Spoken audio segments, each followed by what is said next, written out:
How's it going, YouTube? Oxy here, and welcome back. As promised, I'm back here with the PlayStation unboxing, PS1 games. I have 12 in total. Of course, you see them in all shapes and sizes, and yeah, got a good one. Got a mix of what I'd call probably like your established titles, your hidden gems, and even some rare games. And yeah, as I've said before, the PS1 has one of the largest libraries in gaming. I believe it's second, with the grand total, I believe it was close to like 8 or 9,000. Like all, including all imports, everything like that. And the US alone is almost 4,000, like 3,900 something, more than half. So a complete collection, whether you do North America or just so everything, is insane. Just the amount of money you have to put in. But yeah, I got some great games, some that I've always wanted to play, and now I finally have the chance to, because they've never been re-released or anything like that. Yeah, it's a good little video. Let me know at the end which ones you enjoy or which I should add to my collection. I have a couple in mind, but we'll see, in the coming, if I do a part 2, right, get another stack, and yeah, but we'll see. But with that, out the way, let's check it all out. All right.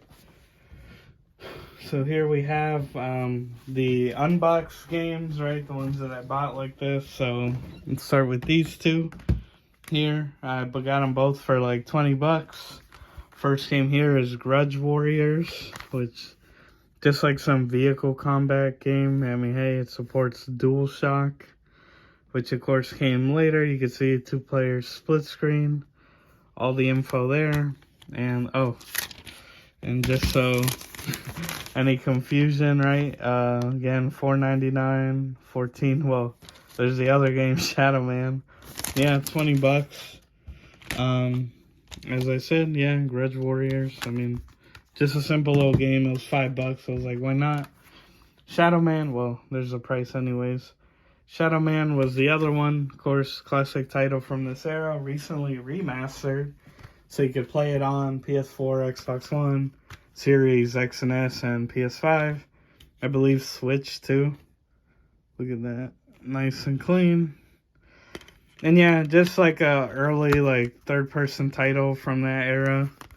As you can see, across 2 worlds, and you go over the country, New York, Texas, over 40 cutscenes, and yeah, I always like this type of like darker, like dark fantasy, almost adventure games, like stories. I eat that shit up. So one day I wanted to pick up, and cool to have it in its original version here. But yeah, Shadow Man. And then a true classic that any PS1 owner should have in their collection, Resident Evil 2, right? I mean, of course, I always loved this about PS1, was like the double decker like this, where this is a 2-disc game, and then of course they went up to like 4. Yeah, just always really cool. Of course, you had disc 1 here with Leon. The manual is here, which, let me see, there we go. Just if you want a quick little look. Registration card, so we are actually complete here. And put that back. And as we get to the other side, you have this too, of course, with Claire Redfield. One of my all-time favorite games. I originally played it on the Nintendo 64. But I do believe that the PlayStation and that this version had like extreme battle mode. But correct me if I'm wrong, that was like for the later DualShock version. So sadly, I got like the original one. I mean, still, look at the great shape that it's in. So I'm not even mad, honestly. Got it for a good price, all things considered. But yeah, just a classic. I mean, we love these, so had to get it. Must have for any PS1 owner. Now as we get to the packages, I have numbered them. as you could see. Just, again, what I think is like a cool factor. Of course, ultimately, you could be the judge of that. And, well, there you can see it. Sorry, I'm just checking the package. Okay, just a little, like, receipt they come with. Crash 3, right? Warped. And, of course, with the cool lenticular cover. Yeah, I mean, what's to say? Crash Bandicoot. He's a PS1 mascot, which is wild now. The disc is a little banged up, but then again, I got this game like butt cheap. Like, I was the only bidder. I sniped it, and the guy had it for like $10, complete. But it did warn that the disc was a little scratched, but nothing you could go bust that out at a game store for. So really pretty cool, but love the lenticular cover. You know, you can see the, yeah, all around, just pretty cool. Again, Crash, PlayStation mascot for the longest time. But crazy world we live in where he is now owned by Microsoft. So he's now an Xbox mascot. Yeah, look at that. Naughty Dog. Of course, they went on to make, the Uncharted series? Or The Last of Us. No, I'm pretty sure Uncharted. No, I'm tripping there.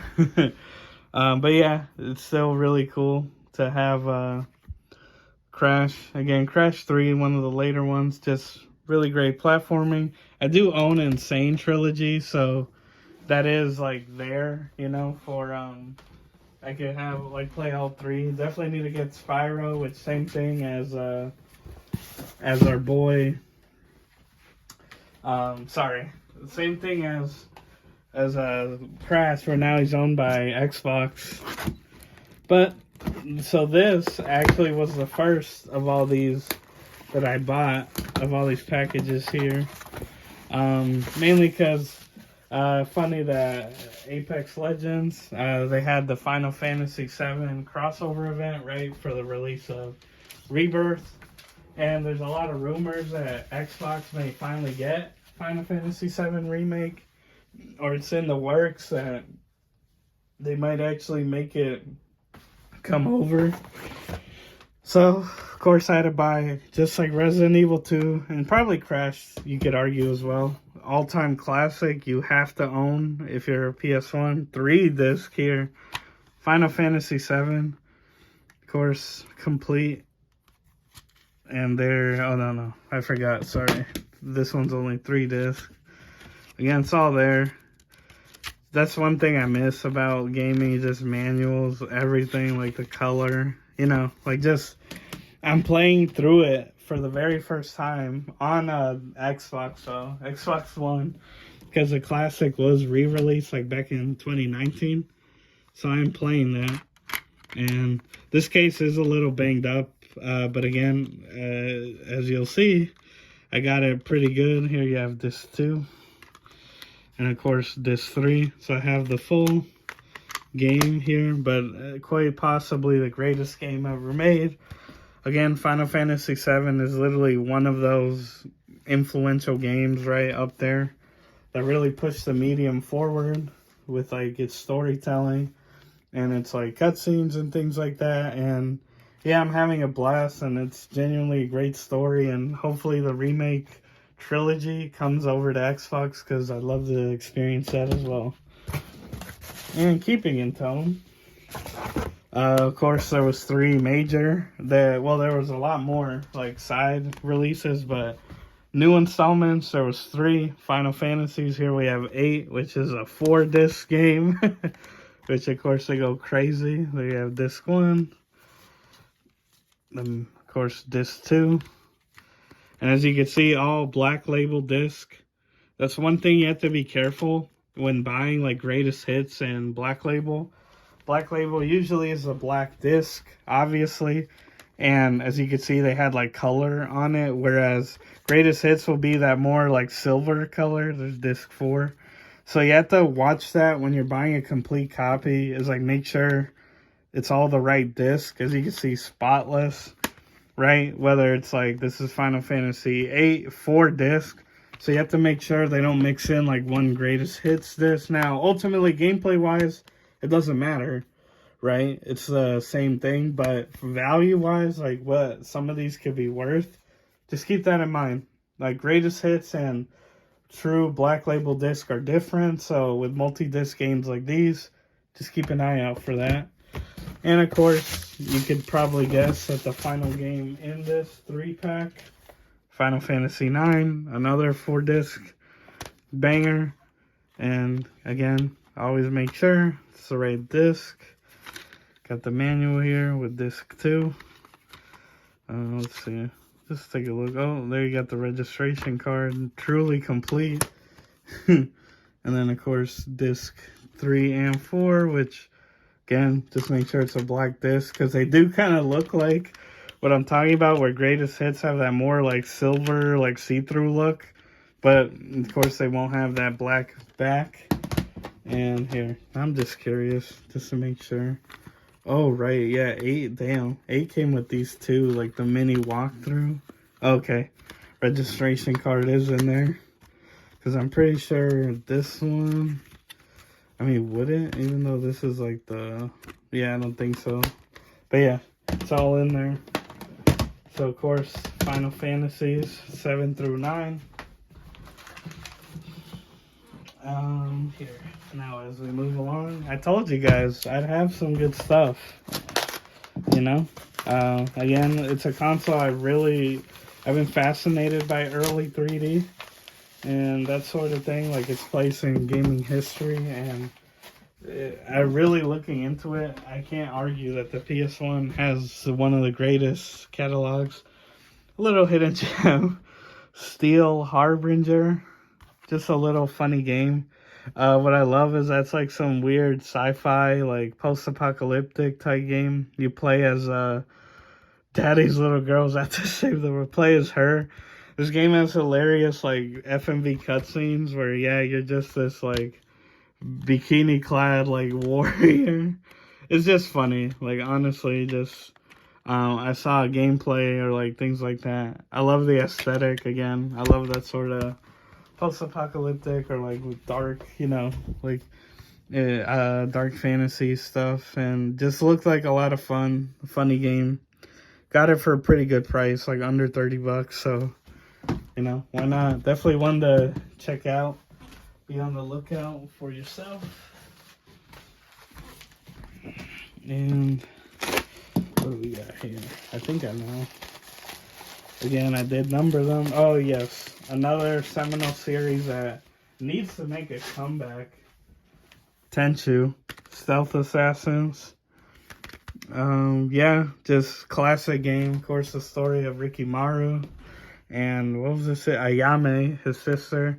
So I didn't play it personally, but I think it's like the third game in the series. What was it called? Wrath of Heaven on the PS2 or the original Xbox.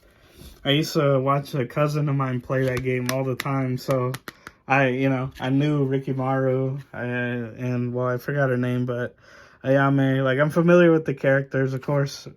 Early stealth title. I think it was even before Metal Gear Solid, the original, which, yeah, is definitely another title that, when you talk PS1, it's like you had to get it. Tenchu, classic, underrated. 3D environments, and it's truly a ninja game where it's all about stealth. And yeah, just had to pick it up. And definitely will look out for like Tenchu 2 or that sort of thing. Now we get to what I would call more heavy hitters. Not necessarily rare or expensive, maybe some of them a little bit, but just games that I heard about, read about, that sort of thing, and that have been on my radar for a long time, especially the last two. But just games that, not many people know, and just they sound like so cool, and it's just like, why not experience it?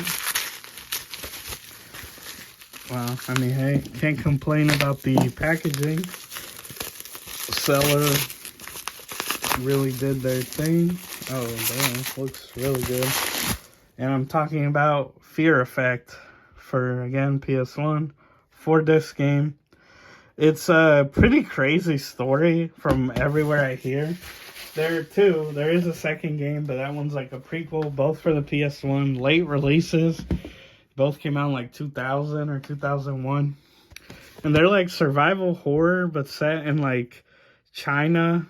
And it's like, like China, but like in a cyberpunk setting.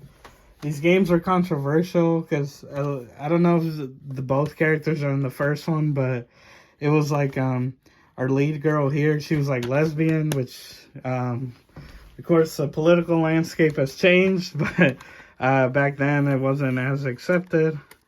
And again, all for disc, and as always with these, you want to be careful. If there is a greatest hits version, make sure you're getting the right disc.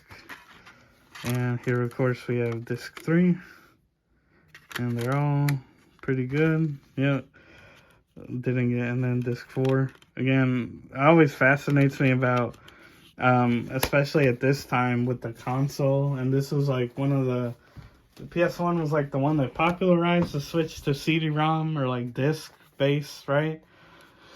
And I don't know, it's just crazy to me that back then they'd really go as far and put games on like 4 discs, whereas now it's like, now we're getting more towards a digital age, but you don't really see that often. The most you'll see is the second disc is to help download, and that's about it. But it's just cool to me, like that concept of like, switch disc. But yeah, definitely look it up. Even the cutscenes and everything, it plays like Resident Evil, but of course by Eidos, and being a later game, it's actually like really good. Again, there's a sequel which I probably do want to pick up, but just wanted to think about Fear Effect. Really cool title. And yeah, now this one is probably one of the main reasons I was ever looking for this console. It's a game and a series that I think many people who experience them miss some of the best storytelling in video games, period. The game that started it all, and yeah, this is one series like I would love to come back. But of course, Crystal Dynamics, they were sold off from Square Enix. They owned them for a while. They bought by Embracer, and that whole situation is pretty bad, and I hope that we one day can see a return of the Legacy of Kain franchise. Of course, Blood Omen, the original. You can't really find this game anywhere. It's pretty hard. Yeah, of course, it's the story of Kain, the vampire. It's like a revenge story. And it's one of those games that really like brought into question... sorry guys, it's like a little stuck there. It really brought into question kind of more like... there you have like the villain, or one of the villains. Like, I guess not morality. It was brought into question, like, this was like a true anti-hero. Like, you're not a good guy by any means. And the canon ending for this game is like what traditionally would be the bad ending. And it's more about that, about creating your own destiny and that sort of thing. And of course, Soul Reaver is another one that's in the Legacy of Kain, also on the PS1, in the Dreamcast, I believe. Soul Reaver, of course, then you had Blood Omen. This is Blood Omen. You had Blood Omen 2, which is like a side story. Soul Reaver 2, which again is more focused on Azrael. And then, of course, Defiance, which was in the original Xbox PS2 era. Which, again, for the time, these games are really ahead of their time. Even this one with their storytelling. And just one I'm super excited to finally get to experience. Yeah, definitely one I highly recommend. You can get it cheap. Like, I'm pretty sure I paid like $35 for that. And, you know, there's different versions out there. It's definitely one you could just keep an eye out for. But this one, similarly, it's always one that I've read about, like, Bloodborne was inspired by this game. But, like, this was Bloodborne on the PS1. Which some of you probably already know what it is by me saying that. It's a simple game by today's standards, but just one that the aesthetic that I'm like, another franchise I would give to see return. and that being Nightmare Creatures. Of course, some of you might be like, Legacy of Kain should have been last in this list.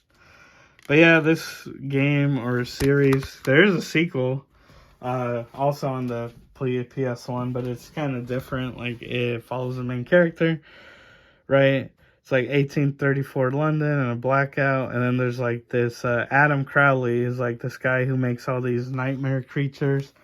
And again, it's like a PS1 Bloodborne. Like, the setting is like a old, like, again, 1800s London. And as you can see, it's gory. It's a lot of monsters. It's a simple hack and slash, really. It's maybe not that deep of a game, but it's just the aesthetic. Again, I love, like, dark fantasy, that sort of thing. And you could even put, like, F7 in that, and, like, or just horror. It's just, like, a mix of all those things, and really cool creature designs. Of course, you could play as Ignatius right there, who's like the bloodthirsty monk, or the femme fatale Nadia right here, who, I believe in the second game, they're like a certain type of monster hunter or vampire hunter, and Ignatius is like they tie the games together by that he was like the one who started that faction. Because second game is like a whole new protagonist. But yeah, this hack and slash horror theme that a lot of people will say this game scared them as a kid, and finally glad to have it in the collection. Just like Legacy of Kain, this series really, after those first two games, there's gonna be like a movie in like literally the year like 2000, like early 2000s. There's gonna be a third game on like the PS2 original Xbox made by Ubisoft. That got canceled. There was recently going to be a remake of this game, but then that got shelved by the little indie that was trying to get that off the ground. So, yeah, it's a shame. Again, any publishers, not that they would watch this, but seriously, these two series need to come back. I mean, hey, we got, like, Blade coming for Xbox. I'm assuming it'd be exclusive. So, yeah, I mean, vampires, creatures of the night, always in, and would love these to come back. But yeah, guys, that's all the games, so let's get to the end recap. But yeah, guys, what did you think? As I said, I try to have a little of everything, whether it be your all-time classics or just some more obscure or, sometimes rare games. I always try to have a good mix, but I was just looking here that it's crazy that, so it's 12 games in total, and this is 5 of them. Of course, they come in the multi-packs. It's insane that here we have the other 7 games, and it's like, what, a little over half the height. And like in 5 of the games here, right, RE2, the 3 Final Fantasies, and Fear Effect, you have 17 discs in total, so 5 games span across 17 discs. And then, of course, the other 7 on their respective ones. But here, yeah, again, it's a console I'm very excited to, collect for, dig into. A lot of hidden gems and really countless hours of gameplay that, if you're tired of modern gaming or things like that, because they just don't hit the same, I am pretty excited for Fear Effect. You just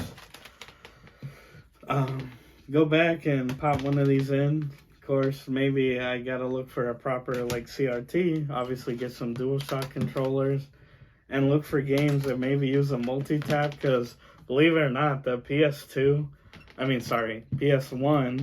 specifically, and memory cards that I need to get if I want to be able to save these games. The PS1 could have up to 8 players, because the multi-tap, of course, is 4 players. That it's like, right, it has a bar or the V shape, and then you connect it to one of the player ports. Like, one port has 4, and there are some games, like party games or like, I believe light gun, like shooter games, that, yeah, they support up to 8 players. So in theory, well, no, it's a fact that it's crazy. They offered more players than even the Nintendo 64, which, sure, it comes with the base 4, and the PS1 only had 2. But with the use of those, like the multi-tap, you could have double. So it's pretty crazy. And again, Nightmare Creatures, definitely super excited to have it. I love the aesthetic, everything about the game. You know, probably we'll get the second game. It has music by Rob Zombie. And then Blood Omen, again, the start of a very underrated franchise that would love to see a return. It's funny because like Crystal Dynamics, like Amy Hennig, of course she's famous, right? She was at like she went on to work for, was it Uncharted, the Uncharted series, and then like The Last of Us.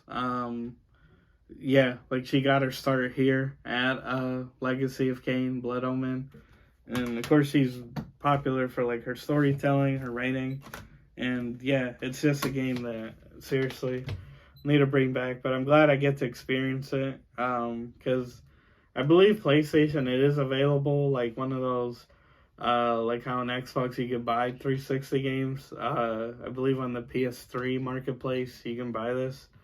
Or of course it is backwards compatible on PlayStation up to the 3. So yeah, I'm just would love these series to come back. But there you have it, guys. Again, 12 games in total. How many discs? Cause these are 7, 17, like 24 discs. That's pretty crazy for 12. Damn, it's literally average is 2 discs per game. That's crazy. But yeah, let me know which game should I try out first. Are you a fan of any of these? Or what should I add? But that's the video, guys. I hope you enjoyed. I try to make videos once a week. I know I've been really inconsistent. I apologize for that. I will definitely do my due diligence to have the minimum once a week, or, you know, the occasion maybe twice a week. Just fits my schedule better now. But yeah, you know, if you like this type of content, I make new videos. Well, I try to once a week, so please like, comment, share, subscribe, hit the notification bell, all that good jazz. And as always, everyone, thank you for watching, and I've been your host, Oxy. Take care, and I'll see you next time.